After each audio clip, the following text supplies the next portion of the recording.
Welcome to my AgAid summer research presentation. My name is Mark Frost. This summer I worked on apple tree sensorization to improve robotic picking models. I was mentored by Dr. Joe Davidson and Miranda Kravitz and worked in the Oregon State University Intelligent Machines and Materials Lab. Let's get right into it. Apples are the most consumed fruit in America. Our neighbors to the north, Washington State, produce more than 2/3 of apples in the U.S. They dominate both the fresh and processed apple markets, and their success is quintessential to both the U.S. apple market and U.S. apple pricing. Their production rates have skyrocketed within the past decade to compensate for a dwindling labor market and even tighter profit margins. In order to compensate for the lack of orchard workers and constrained labor market, rates must be high to serve as an incentive. Additionally, most workers are foreign and brought in on H-2A guest programs, which is a set expense for minimum wage in that program, and will come in at $17.97 in Washington in the year of 2023. This increase in employee pay leads to increased cost of apples and has outpaced that of factories for year after year. For example, in 2021, most orchard workers earn between $16 and $18 an hour, while the minimum wage in the state was $13.69. With that increase in cost and notoriously tight margins in agriculture, farmers have been looking to robots for help to bring costs down. For example, this is the robot proxy in our lab that, despite lots of work, has zero commercial ventures due to difficulties in replicating human performance in controls, damage, vision, fruit loss, to name a few. Massive amounts of data is required to improve, and this setup in the lab allows us to better replicate that environment best as possible, be able to train our models year-round in the hopes to better improve robotic apple picking and potentially achieve success in the future. A large motivation for getting better at robotic apple picking and robotic apple picking in general is that drop fruit is lost fruit. It's completely unsellable the second that it hits the ground, which cuts into yields and reduces margins. My focus and research question is, how can we plan picks to minimize drop fruit? In the figure on this slide, you can see a distribution of research papers published on robotic fruit picking. There have been none on minimizing fruit loss, and there have been a lot on efficiency and path planning. I want to see if we can plan picks to minimize fruit loss. For my project this summer, I had some objectives. Most of them were firsts for me, like learning to use ROS and dealing with sensors and building models and honestly even doing real research. But they all ended up falling under the umbrella of designing and building a data collection array, with some technical objectives like being light and small, having multiple devices interact with each other wirelessly, and transmit all of that data into a ROS2 stack that our robot uses with timestamps so that everything syncs up. Additionally, they needed to measure branch acceleration and velocity and be very rigid in order to keep data accurate. My project objectives feed directly into my research objectives, which are to study vibrational patterns and understand how sequencing picks, so which apple you pick first on a branch, affect the mechanics of the tree and adjacent fruit, and if they cause fruit loss if you pick something first rather than another thing. Additionally, this will then allow me to create a heuristic for fruit selection, and that is my main research goal.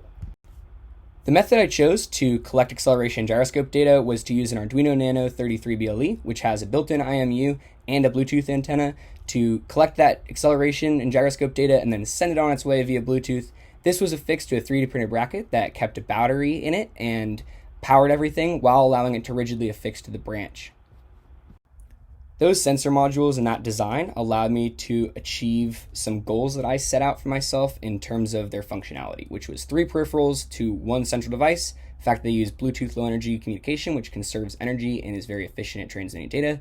The cost being low, which at $42 for each isn't that bad, and around $150 for the whole set of 3 also isn't bad.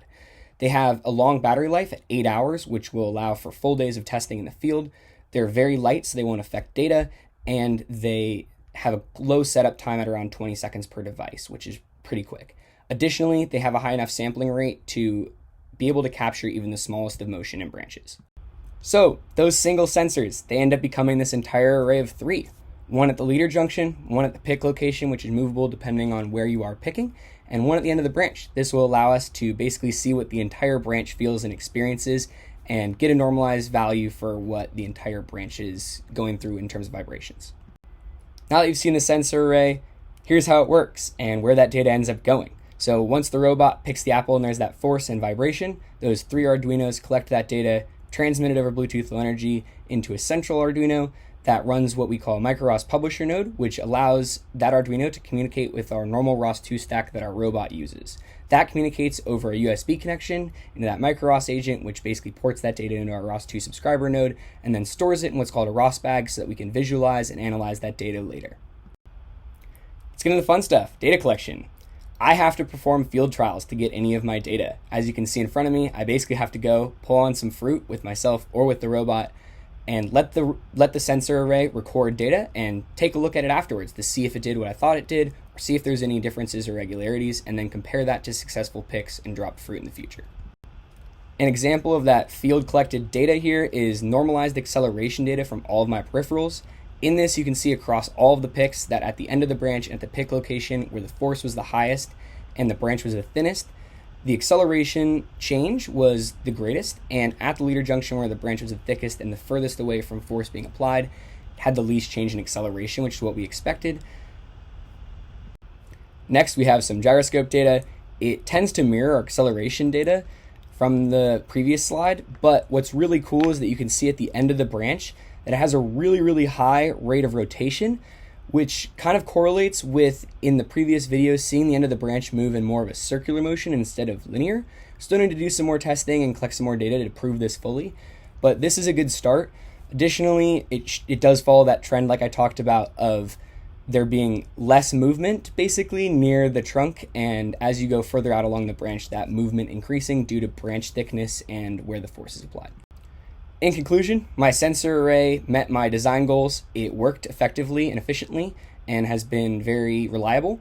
We were able to actually use Bluetooth Low Energy to handle our data transmission, and we found out that the vibrations at pick locations and end of branches are substantially higher than at leader junction, which makes sense due to branch thickness and where forces are applied. One thing that we found out was that branch reaction motion is not linear and is more circular, which was correlated by the data collection video shown previously. And data with large branch characteristic variation will be required for best model success, meaning we need branches with different amounts of apples, different thicknesses, and other properties to do the best we can. I still have some work to be done this summer, like trying to visualize my orientation of all of my sensors on my computer. That's been a big task of mine, but most of all is collecting data through field trials. Like I said before, I can't get any of this data really in the lab, so I need to go out and pick fruit with robots, pick fruit with my hands, test different sequences, and see what works best. Eventually, I'd also love to start doing some branch elastic moduli testing, which we think will further bolster our model, understanding how branches feel and what their limits are. Thanks for listening to me this morning. I'd love to just give a shout out to Jordan and Paula, Joe, and Miranda. Thank you to everyone at the Ag Institute and at Oregon State Robotics for helping me out and giving me an amazing experience this summer and helping me learn and giving me awesome opportunities in life. Lastly, here's a couple seconds to look at my references. Thanks.